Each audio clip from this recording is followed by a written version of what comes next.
People go on safari to look at danger from a safe distance. That is the whole promise of it. The truck, the guide, the long lens camera, all of it built to keep the wild on one side of a line and the tourist on the other. But that line is thinner than most people want to believe, and it has failed in ways that are hard to think about for long. Guides have been taken. Tourists have been taken. Even children living inside national park boundaries. Kids who called these places home have been taken. And men who climbed a fence in the dark, certain they were the most dangerous thing in the bush, have been taken too. 3 animals show up again and again in these stories. Hippos, lions, and leopards, each one killing in its own way. A hippo does not eat a person, it crushes. A leopard slips into a compound at night and carries a small child off into the trees. A pride of lions, working the same darkness it hunts in every night, can reduce grown men to a skull and a pair of boots by morning. Eaten alive is not always literal here, but the terror and the ending are the same either way. These are 5 of the most documented moments when people are eaten alive during safaris. It is June 5, 2024, in Lower Zambezi National Park, Zambia, on a guided bushwalk. Craig and Lisa Manders, both 70, of Cranford, New Jersey, are several days into the trip of a lifetime, a special anniversary safari and their first time ever in Africa. They booked it through African Portfolio, a Connecticut-based tour company, with the on-the-ground guiding handled by a Zambian safari operator. It was the kind of trip people save years for. Early mornings, guides who know the land, the promise of getting close to animals most people only see behind glass. That morning, the guides bring the group toward a riverbank. There is a hippo resting there, mostly underwater, just a lone animal drifting in the shallows. It looks calm. It looks like exactly the kind of moment people pay for. So the group stops and takes photos. Then it lifts its head. No warning, no bluff charge, no grunt of warning first. The hippo comes straight out of the water toward Lisa Manders. She turns and tries to run, but there is nowhere to go and nothing between her and 3,000 pounds of animal moving at a sprint. It catches her. According to the lawsuit her husband later filed, the hippo grabs her in its mouth, lifts her off the ground, shakes her entire body, and crushes her head and body with its bite. Craig Manders watches all of it happen. At least one guide on the walk is reportedly carrying a rifle. It does not matter. There is not time. A walking safari is a specific product, sold precisely because it strips away the metal box. No vehicle, no engine noise, just people on foot with a guide and, usually, a rifle, close enough to the animals to hear them breathe. The whole experience depends on the guide reading the bush correctly and holding the group at a distance the animals will tolerate. Get that distance wrong with a hippo, an animal that will defend the patch of water it is standing in without hesitation and without warning, and there is no second chance to correct the error.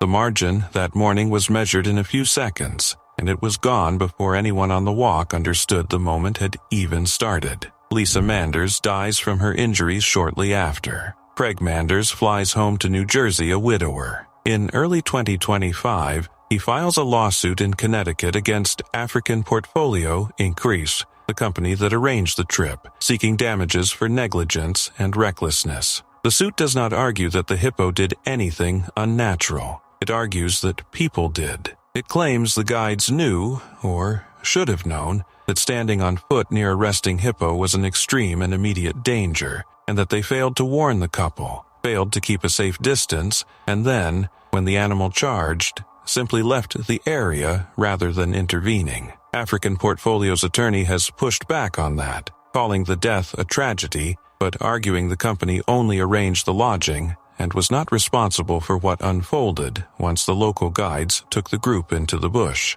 As of the filing, no court had ruled on fault. What stays with people about this one is not the size of the animal. Everyone already knows hippos are big. It is the stillness right before. A hippo, resting half-submerged in murky water, looks slow, almost sleepy, the kind of creature you would guess could not catch a jogger, let alone a group of tourists standing 20 feet away with cameras raised. That is the illusion. On land, over a short distance, a hippo can outrun a person without much effort, and there was nothing sleepy about the one that came out of the water that morning in Zambia. Hippos kill more people in Africa in a given year than lions and leopards combined, and almost every one of those deaths starts exactly like this, with an animal that looked, right up until the last second, like it was doing nothing at all.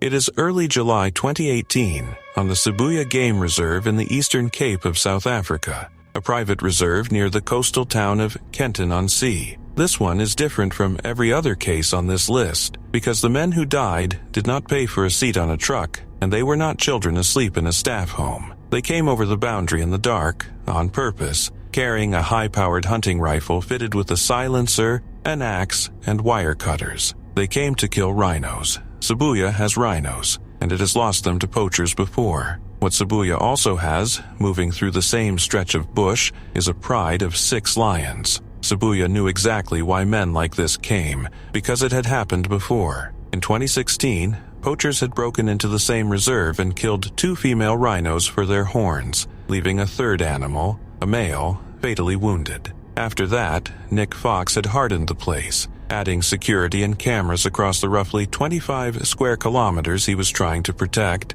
because the reserve had effectively become a target under siege. South Africa is the center of the world's rhino poaching crisis, a country that has lost hundreds of rhinos a year for well over a decade to horn that sells on illegal Asian markets for prices that have, at times, rivaled gold by weight. The rhinos were the draw. The lions were simply already there, part of the same wild the poachers were counting on to stay asleep while they worked. Sometime late on a Sunday night or in the small hours of Monday morning, the group crossed into the reserve on foot. The exact number is something the reserve could never fully confirm. The owner, Nick Fox, believed there were at least 2 men, and possibly 3. However many there were, they moved the way poachers move, quietly, at night, trusting the dark to hide them. What they walked into instead was the territory of animals that hunt in exactly that dark, that are most active at exactly that hour, and that draw no line between a man who came to poach and any other large, warm thing moving through their range after sunset.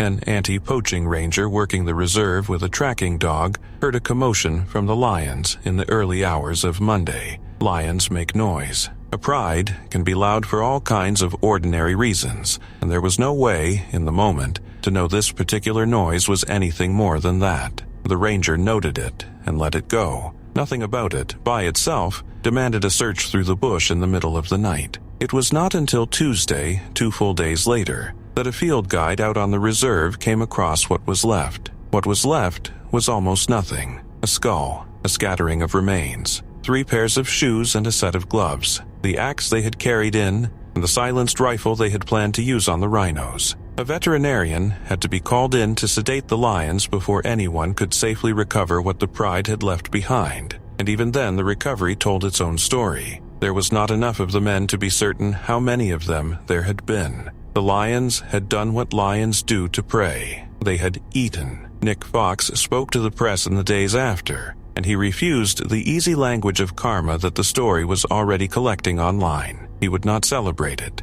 He pointed out the obvious thing instead, which is that whatever these men had come to do, they had died in a way almost no one dies anymore, run down and eaten by a wild pride in the dark. They had armed themselves for rhinos and never got the chance to fire a shot. The one advantage they thought they had, the cover of night, was the exact condition under which they had the least chance of all. They chose the darkness. The lions owned it. It is June 2019, inside Kruger National Park, South Africa, in a staff living quarters at Mall Lane. Not a tourist camp, not a lodge guests ever see, but the residential zone where park employees and their families actually live. A 2-year-old boy is asleep there one night, the son of a park worker, in a home that sits inside the same boundary fence meant to hold the wildlife in and the people out. Leopards do not announce themselves. That is the whole nature of the animal. Solitary, mostly active after dark, built to move through brush and shadow without a sound. A leopard can live near a settlement for weeks without anyone knowing it is there. In the case of this particular animal, rangers actually had noticed it. In the weeks before the attack, They had flagged that a leopard in the area was becoming habituated to people, losing the fear that normally keeps the species away from human settlements, and they had set trap cages to try to catch it. It slipped every attempt. Then, one night, it came into the staff quarters, and it took the boy. Mela Lane sits on the southern edge of Kruger, at one of the park's busiest gateways, and like every camp of its kind, it houses the staff who keep the place running, along with their partners and their children. This is the part outsiders rarely picture. Kruger is close to 2 million hectares of predator country, and inside its fence at any given time lives what amounts to a small town of families whose back doors open directly onto that wilderness. For them, the park is not a holiday. It is home, an address, a place children sleep every night, and the same fence that keeps the lions and leopards away from the tourists is the only thing standing between those animals and a 2-year-old in bed. Family members get him to a hospital in the nearby town of Shongwei as fast as they can. It is not fast enough. Doctors pronounce him dead on arrival. Kruger National Park issues a statement afterward, calling the attack a very rare occurrence but always tragic. Fundesile Mikatani, the CEO of South African National Parks, offers condolences to the family, acknowledging what the park's own spokespeople had already said out loud, that people who live and work inside Kruger carry a risk tourists on a weekend game drive never have to think about. The leopard, the one the rangers had been trying to trap for weeks, is found and put down, on the reasoning that an animal that has killed a person once cannot be trusted not to do it again. What sits wrong about this one is not the leopard's method, and it is not even really the age of the boy, though that alone is enough to sit with. It is the location. This did not happen on a walking trail or a night drive out where everyone signs a waiver and knows on some level that anything can happen. It happened inside a home, inside a compound with a name and an address, inside the boundary that Kruger draws specifically to separate the animals from the people who work there and the families who live alongside them. The fence that is supposed to mean something had a leopard on both sides of it that night, and by morning, a family that lived inside the park they helped run had lost a child inside the one place they were supposed to be able to call safe. It is May 2018. In Queen Elizabeth National Park, Uganda, at the staff housing attached to a safari lodge inside the park, roughly a year before the Kruger attack and a country away. The quarters here are unfenced, open to the bush in a way that would soon look grimly familiar. A 3-year-old boy named Elisha Nabugere lives there with his mother, a park ranger. On a Friday night, with his mother on duty, Elisha is left in the care of a nanny. The nanny steps outside. It is an ordinary thing to do, the kind of small routine moment nobody thinks to remember later. Elisha follows her. She does not notice. He is 3 years old, quiet enough on his feet that she walks out into the dark without any idea he is trailing a few steps behind her, into the same unfenced yard where a leopard is already moving. The attack takes seconds. The nanny hears him scream and turns back, and by the time she reaches him, the leopard already has him. She tries to fight it off, tries to chase it into the bush, but there's nothing to grab onto and nowhere to follow it fast enough. The leopard vanishes into the undergrowth with the boy, and the yard goes quiet again. Bashir Hangi, a spokesman for the Uganda Wildlife Authority, later lays out what happened in the plainest terms available. The nanny was not aware the child had followed her, he said. She heard him scream. She intervened, but it was too late. The leopard had already vanished into the bush with him. A search goes out that night and continues into the next day. What they recover is not the boy. It is what is left of him. Elisha's skull and a small number of other bones turn up the following day, and his father, Francis Manana Nabugir, is the one who has to confirm to reporters that these remains are his sons. He tells a local outlet he has not even had the chance to sit down with the Wildlife Authority to talk through what happened, only that he would expect something reasonable in return for a life that cannot actually be replaced by anything. The Uganda Wildlife Authority takes on the task no parent should have to hand off, laying what is left of a 3-year-old to rest. Rangers move fast after that,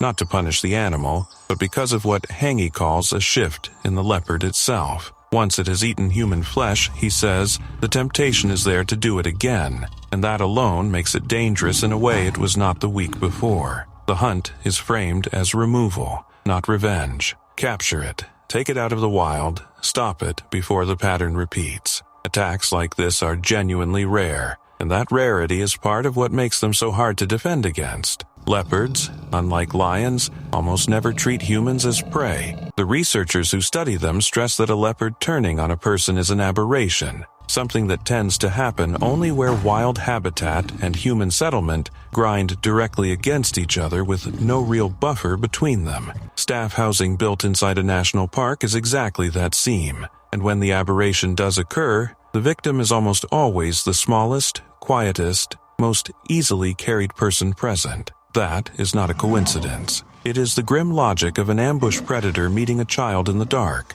and it is why both of these cases ended with a toddler and not an adult. Set this next to Kruger. Same species, same setting, staff housing built inside the boundary of a park rather than behind any real fence. 2 boys, 2 and 3 years old, about a year apart, one in Uganda and one in South Africa, on opposite sides of a border that meant nothing to the animals involved, and even less to the children, who never had reason to think about a border at all. Both were sons of people who worked for the parks that failed to keep them safe. Both attacks happened not out on a game drive, where risk is at least priced into the ticket, but at home, in the exact place a family is supposed to be able to stop watching the tree line. It is the night of May 30th, 2025, in the Kunene region of northwestern Namibia, in the dry channel of the Hwanib River, near a remote tented camp on the edge of the Skeleton Coast. This is some of the emptiest country on the continent, roughly 700 kilometers north of the capital, Windhoek, a landscape of gravel plains and dry riverbeds where a handful of desert-adapted lions range across enormous distances to survive. Bernd Kebbel, 59, is camping there with his wife Connie and a group of friends. Kebbel is not a novice, and this is the detail that makes the case land the way it does. He built a business, Off-Road Center, outfitting the very kind of safari vehicles people use to reach places like this. He had spent years in this landscape. He was, on top of all that, a supporter of desert lion conservation in Namibia, a man who put money and time into protecting the exact population of animals he was now sleeping among. He knew the rules of this country as well as almost anyone camping in it that night.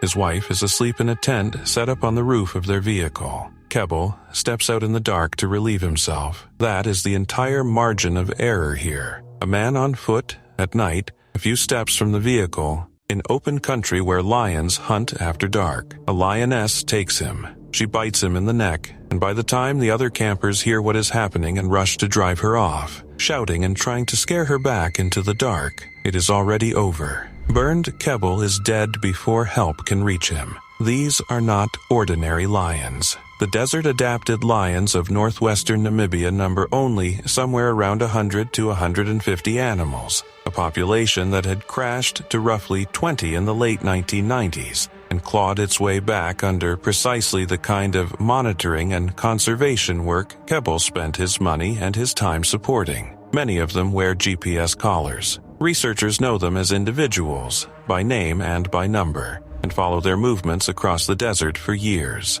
The lioness that killed him was one of those known cats, tracked and cataloged long before the night their paths finally crossed. Within days, the Namibian Ministry of Environment and Tourism made the decision that always follows an attack like this and put her down. A wild lioness that has killed and fed on a person is treated, everywhere, as an animal that cannot be trusted around a camp again. And in a population this small, losing even one breeding female is its own separate loss. There is no lawsuit here, no negligent tour operator, no fence that failed. That is what makes this one sit differently from the others. Kebbel did almost everything right across a lifetime of doing this, and the thing that killed him was not ignorance or recklessness or a guide who walked a group too close to the water. It was the plainest fact of the wild there is, that in lion country, at night, on foot, a person is not the observer. He is just another shape moving in the dark, and the animals that own that dark do not care how many times you've been out here before, or how much you loved them. The desert lions Bernd Kebbel had spent years helping to protect did not know him from anyone else. To the one that found him, he was exactly what everyone on a safari quietly hopes they will never become: prey. That is the line the whole industry is built to keep people behind, and every case here is a story of the single moment it stopped holding.